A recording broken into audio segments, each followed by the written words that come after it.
ये चाहती है कि बच्चे जिस तरह से प्रगति कर रहे थे, पढ़ाई पर ध्यान दिए थे, उसका ध्यान भटक न जाए, घर में जाके वह लापरवाह न हो जाए, खेल कूद में पूरा टाइम वेस्ट करके अपने पढ़ाई से दूर न हो जाए।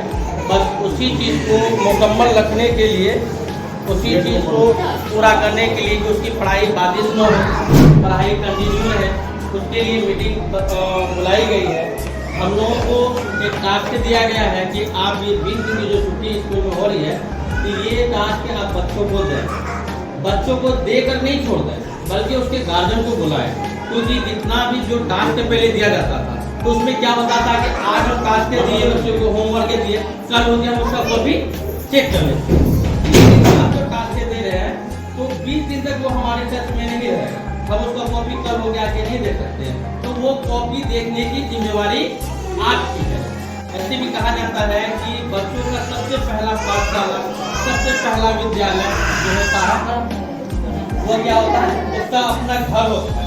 उसकी सबसे पहली शिक्षिका, उसका सबसे पहला शिक्षक जो होता है माँ बाप होता है। आप देखिएगा इस घर के गार्जियन पढ़े लिखे रहते हैं या फिर पढ़े लिखे नहीं भी रहते हैं, तो बच्चों पर उनका फोकस बना हुआ रहता है। उसके बच्चे के अंदर में देखिएगा डिसिप्लिन, तमीज, बड़े से बात करने की तमीज, छोटे से बात करने की तमीज, समय के साथ स्कूल आना, फिर समय के साथ जाना, रास्ते में किसी तरह की कोई बदमाशी नहीं करना, ये सारी चीज को आप नोटिस कर सकते हैं। तो ये चीज स्कूल से पहले उसकी पहली पाठशाला में बता दी जाती है। किसके द्वारा? उसके माँ बाप के द्वारा। इसी को कहा जाता है घर की तरबियत।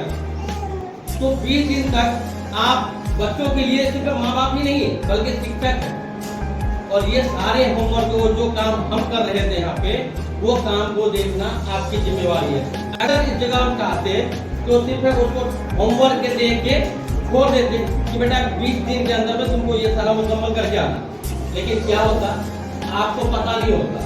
आपको हो सकता है कि बच्चे थोड़ा बड़े रहते हैं तो अपना अकल दोहराना शुरू कर देता, उसको खेलने कूदने की वो ज्यादा शौकीन है, तो बोलेगा पापा कुछ नहीं दिया, कहा ये 20 दिन तक जाके खेलो, घूमो, नानी के यहाँ जाओ, यहाँ जाओ, वहाँ जाओ, और आपका हमसे कॉन्टेक्ट भी नहीं रहता। लेकिन अभी जो आपको हम बुला लिए हैं, आपसे रूबरू हो गए हैं, तो स्कूल से जो टास्क दिया जा रहा है आपको तो पता चल गया। अब अगर बच्चा आपको ये चीज सिखाने की कोशिश करेगा, बोलने की कोशिश करेगा, तो आप तो सीधे कर दीजिएगा कि नहीं हम गए थे स्कूल, हम स्कूल गए थे, मास्टर को बतलाया है कि तुमको इतना इतना टास्क दिया है, तुम रोज 2 घंटा के इसको पूरा करो, पूरा करने के बाद तब तुम खेलने के लिए जाओ। खेलने के लिए मना ही नहीं होता बच्चा का करना, खेलने के लिए वक्त है, घूमने फिरने का वक्त है, लेकिन जो होमवर्क है, जो पढ़ाई है, वो रुकना नहीं चाहिए। तो ये सारा सामान जो देख रहे हैं, तो इसमें बताया गया है कि देखिए ये जितने भी सामान है, ये सारे के सारे सामान उसी के लिए, बच्चों के लिए, बच्चों का बेहतरीन रूप से शिक्षा किया जाता है, बच्चा का पढ़ने में मन लगा हुआ है। इसलिए सरकार की तरफ से देखिए पहले क्या होता था, पहले आप देखते थे कि सिर्फ बैग मिलती थी या क्या मिलता था, या किताबें मिलती थी, 2 चीज मिलता था। अब बैग के साथ में अब कॉपी कलम आपको खरीदना पड़ता है। लेकिन इस बार क्या हुआ कि कॉपी भी किसकी तरफ से दी जा रही है, सरकार की तरफ से दी जा रही है। पेंसिल जो होता है, पेंसिल भी सरकार की तरफ से दी जा रही है। हर एक चीज सरकार की तरफ से दी जा रही है।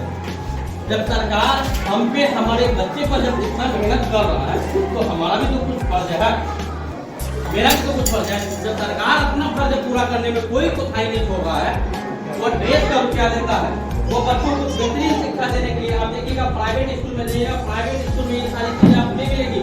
प्राइवेट स्कूल का हर एक चीज आपको अपने पैसों से खरीदना होगा, लेकिन सरकारी स्कूल में कोई भी चीज आपको पैसे से खरीदने की आवश्यकता नहीं है। अभी बच्चे को जो कॉपी दिया जाता है, Hindi copy, English copy, math copy,